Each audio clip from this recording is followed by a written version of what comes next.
নমস্কার, কেমন আছেন সবাই? আজকে আবার একটা নতুন ভিডিও নিয়ে চলে এলাম।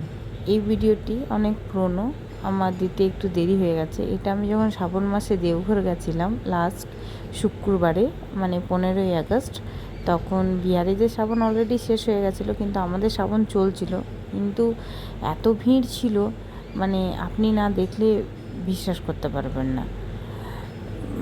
পাশ দিয়ে আমি ঢুকেছিলাম, কিন্তু তাও আমাকে প্রায় 3 থেকে 4 ঘন্টা লাইনে দাঁড়াতে হয়েছিল। তো বাচ্চা নিয়ে খুবই অসুবিধা হয়েছিল। মাকে নিয়ে গেছিলাম সঙ্গে, আমার মা গেছিলো, আমি, সুখেন্দু, দেবজিৎ আমার ছোটোটা। তো যখন জল ঢালা হয়ে যায় তারপরে তো কষ্ট কিছু মনেই হয় না, আর বাবার নামে গেলে তো কষ্টটা ধরুন কোনো মাইনেই রাখে না। কিন্তু এত ভিড়, অন্যবারেও যায়, এতটা ভিড় পায় না, এবারে কিন্তু খুব ভিড় ছিল।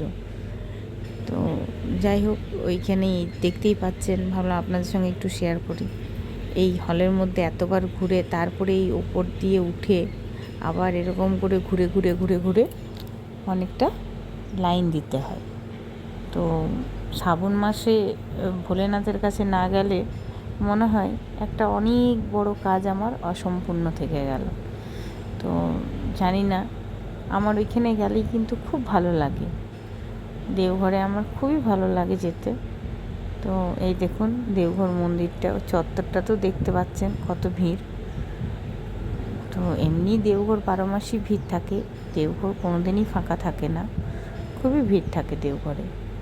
তো তারপরে ওইখানে যাই হোক, যে কোনো মতে গর্ভগৃহে তখন তো চুঙ্গা তুলে দিয়েছিল, দিয়ে গর্ভ গিয়ে ঢুকেছি আর বেরোতে পারছি না, এই ভিড়।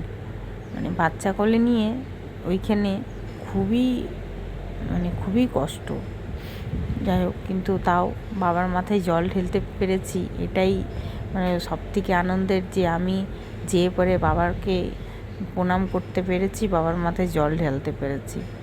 তো আমরা পুজো করার পরে বেরিয়ে সবাই ভিজে গেছি, দেবজিৎ, আমি। তারপরে ওইখান থেকে এই পাহাড়, তিরকুট পাহাড়, সুইয়া পাহাড় সব দেখতে দেখতে দেখতে দেখতে চলে গেলাম আমরা বাসুকীনাথের উদ্দেশ্যে। দেওঘর থেকে বেরিয়ে পড়লাম। তো রাস্তাটা খুবই ভালো, দেওঘর টু বাসুকীনাথ খুবই সুন্দর রাস্তা, চারদিকে পাহাড় পর্বত, মনোরম দৃশ্য দেখে দেখে পৌঁছে গেলাম বাসুকীনাথ মন্দিরে। এবারে বাসুকীনাথ মন্দিরে যেয়ে এখানে পুজো করে আরতি করে ঠাকুরকে খুব সুন্দর, বাসুকীনাথে বেশি ভিড় ছিল না, ওইখানে একদম ফাঁকাই ছিল। তো ওইখানে যেয়ে পরে পুজো করে খুব সুন্দর করে ভেতরে ভিডিও করতে ওইখানে খুব একটা দেয় না, তো বাইরে ভিডিও করলাম আমি আর ছেলে মন্দিরের সামনে। তারপরে আমরা বেরিয়ে চলে এলাম, ওই যেটুকু পেরেছি ওইটুকু তুলে ধরেছি। তারপরে আমরা বাইরে থেকে আরতি করতে হয়, আরতি করে নিয়েছিলাম। তাহলে আজকে এই পর্যন্তই। বাই, ভালো থাকবেন, সুস্থ থাকবেন, সাবধানে থাকবেন।